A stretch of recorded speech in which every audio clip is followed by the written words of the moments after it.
اسی طرح پیٹ کا گناہ، انسان کئی مرتبہ بنے بنائے کھانے اور بنی بنائی چیزیں کھانے کا عادی ہوتا ہے، تو کس نے بنایا، اس میں کیا کیا ڈالا گیا، اس کا پتہ کرنا ہمارے اوپر فرض ہوتا ہے۔ جو کھانا ہم کھاتے ہیں نا، اس کھانے کا ایک فرض ہے۔ کھانے کا فرض یہ کہ کیا منہ میں جو جا رہا ہے وہ حلال ہے یا نہیں۔ ہم یہ نہیں کہہ سکتے کہ نہیں ہم نے تو کھا لیا تھا، ہمیں کیا پتا وہ تو حلال نہیں تھا۔ شریعت کہتی ہے نہیں، کھانے سے پہلے تو ہم نے پتہ کیوں نہیں کیا کہ یہ حلال ہے یا نہیں۔ ہم اس بات کے پابند ہیں کہ صرف حلال کھائیں۔ تو ایسی چیزیں جو مشتبہ ہو سکتی ہیں، کیونکہ بہت مختلف جنہوں کی بنی ہوئی آتی ہیں، مسلمانوں کی بنی ہوئی، کافروں کی بنی ہوئی۔ آج کل تو ماشاءاللہ مشرق کی چیز مغرب میں بکتی ہے، مغرب کی چیز مشرق میں بکتی ہے۔ تو اس چیز کا بھی بڑا خیال رکھیں۔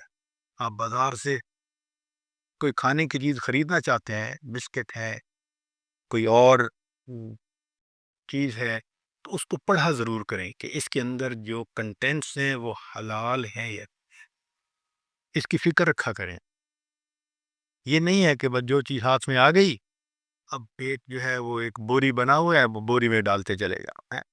آج کل کے طالقین نے پیٹ کو ٹریش کین بنایا ہوا ہے۔ جیسے ٹریش کین ہوتے ہیں نا، جو ردی کی چیز ٹریش کین میں ڈالو، ہمارا پیٹ بھی اسی طرح ہے کہ جو ہاتھ میں آ جائے منہ میں ڈالو اندر۔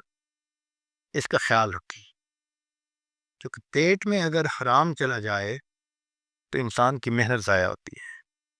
حضرت شاہ غلام علی دہلوی رحمۃ اللہ علیہ نے اپنے حالات میں لکھا ہے، فرماتے ہیں کہ میں ایک مرتبہ ایک دعوت میں شریک ہو گیا، مجھے پتہ نہیں تھا، مگر وہاں کھانا جو تھا وہ مشتبہ تھا اور میں نے کھا لیا۔ نتیجہ یہ ہوا کہ میری ساری کیفیت ضائع۔ کہتے ہیں کہ میں بہت پریشان تو بتائب ہوا، اللہ سے معافی مانگی اور بالآخر اپنے شیخ کی خدمت میں حاضر ہوا، حضرت مرزا مظہر جانے جانا رحمت ہو، اور ان کو بتایا کہ حضرت میرے ساتھ یہ ہوا۔ حضرت نے بھی افسوس کا اظہار کیا، مگر ساتھ کہا کہ آپ میرے پاس آنا، میں روزانہ آپ کو توجہات دوں گا۔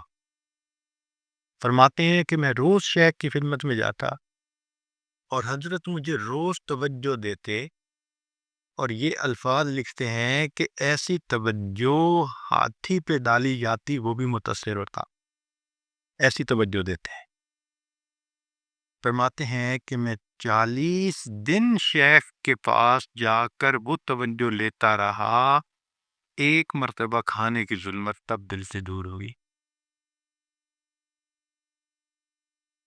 ایک مرتبہ کھانے کی ظلمت تب دل سے دور۔ اگر ایک مرتبہ کی ظلمت 40 دن کی توجہ سے جا کے دور ہوتی ہے تو سوچیں ہمیں کتنا خیال رکھنا چاہیے۔ اس لیے سیدنا صدیق پلانوں کو ایک مرتبہ غلام نے ایک ایسا ہی کھانا کھلا دیا تھا، تو انہوں نے منہ میں انگلی ڈال ڈال کے کیا کی تھی، تو کسی نے کہا جی اتنا اپنے آپ کو تکلیف میں ڈالا؟ تو فرمایا کہ اگر مجھے یہ یقین ہوتا نا کہ کھانا نکلنے کے ساتھ جان بھی نکل جائے گی، میں پھر بھی کھانے کو نکال کے چھوڑتا۔ تو اس کا بھی بہت خیال رہے کہ ہم جو چیز کھا رہے ہیں، ہمارے مشائخ تو بلکہ اس سے آگے نمازی ہی کے ہاتھ کا کھانا کھاتے تھے، وہ بے نمازی کے ہاتھ کا کھانا بھی نہیں کھاتے تھے کہ اس سے بھی ظلمت آتی ہے۔ اللہ اکبر۔